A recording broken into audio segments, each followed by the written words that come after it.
You have to want something so big that it wakes you up in the middle of the night.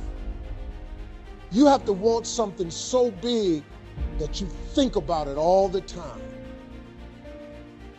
No matter what happens to you, it ain't over. It ain't over. Ain't no such a thing as over. As long as God wakes you up, that means he ain't through with you yet. You got a shot to correct it and get it right. Even when you lose, it's okay to lose, but you can't never get comfortable with it. If you complain about not having work-life balance, spend more time on vacationing and your family. It's super simple. Let your actions dictate instead of sitting there and feeling like you're not in control. And why?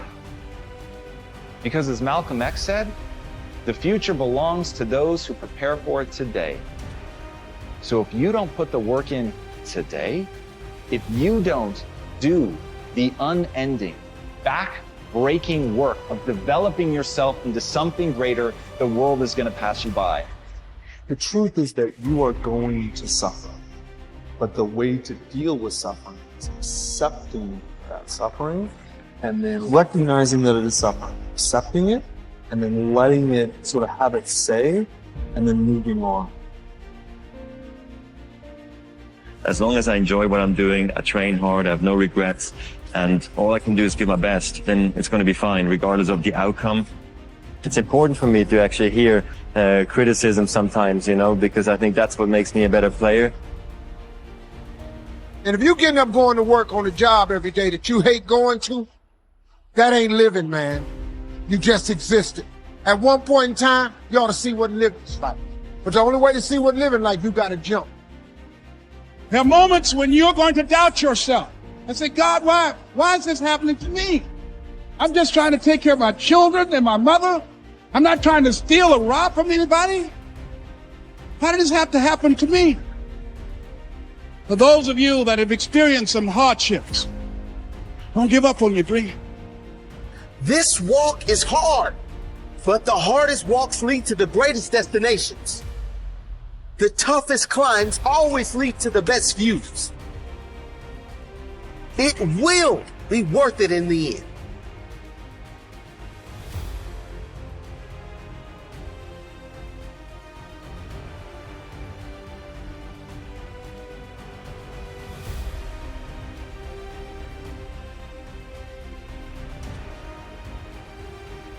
As Ernest Hemingway noted, the world breaks everyone, and afterward, many are stronger in the broken places.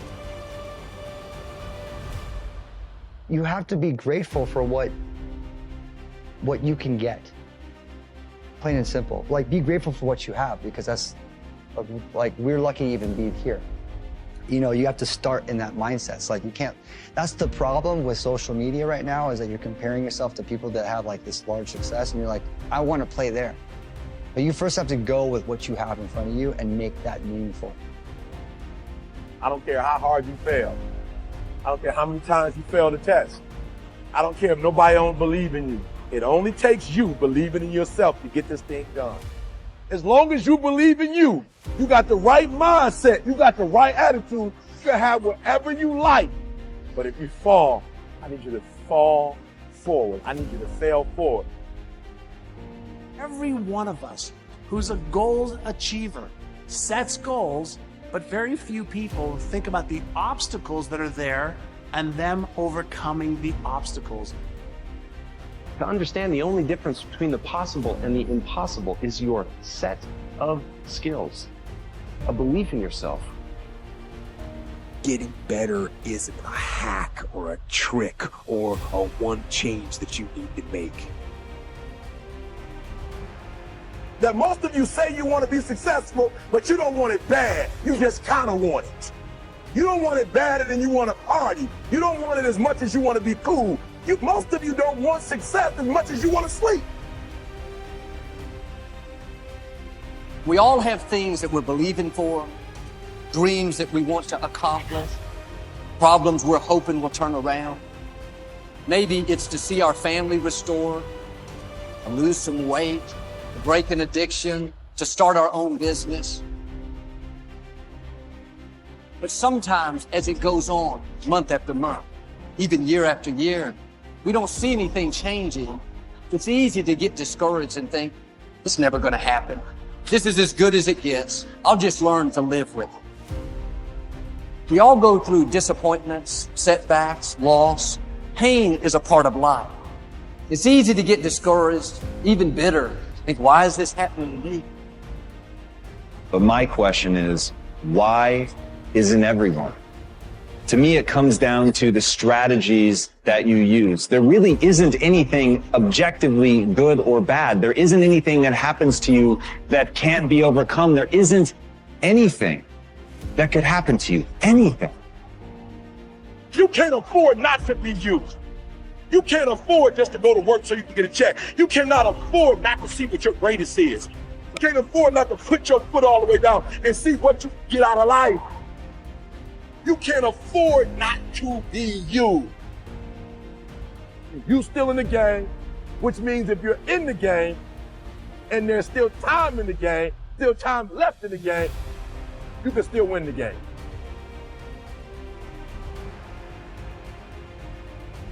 Giving up your personal history.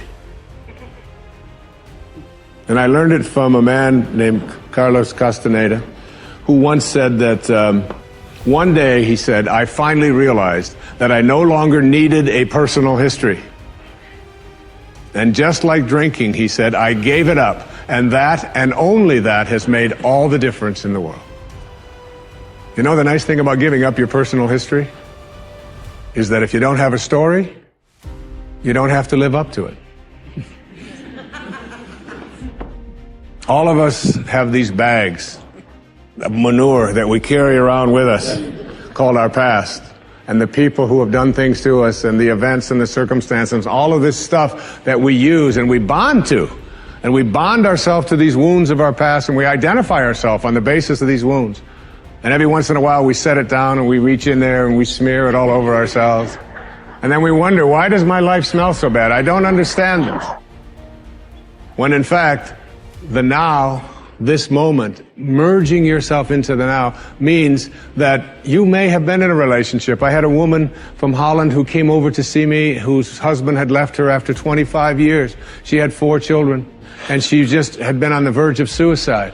And she was losing weight, and she was depressed, and she was taking all kinds of drugs for it, and she was getting sicker and sicker because she just couldn't get over it. And she came to a book signing that I was doing at a bookstore down in Florida. And she said, you've got to say something to me. You've got to say something to me that will help me to get over this. And I told her this line. I said, give up your personal history. Merge yourself here, now, into this moment.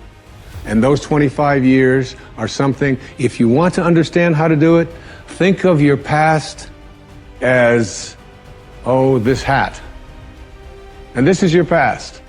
Now, you can't just set this thing down over here and walk away from it and give up your personal history, because you'll always have it there to look back at. What you do is you pick up your past and you embrace it. You understand it, you accept it as, I had to go through these things that I had to go through in order for me to get to this place today, and the evidence for that is that I did. You don't need any more evidence. You did.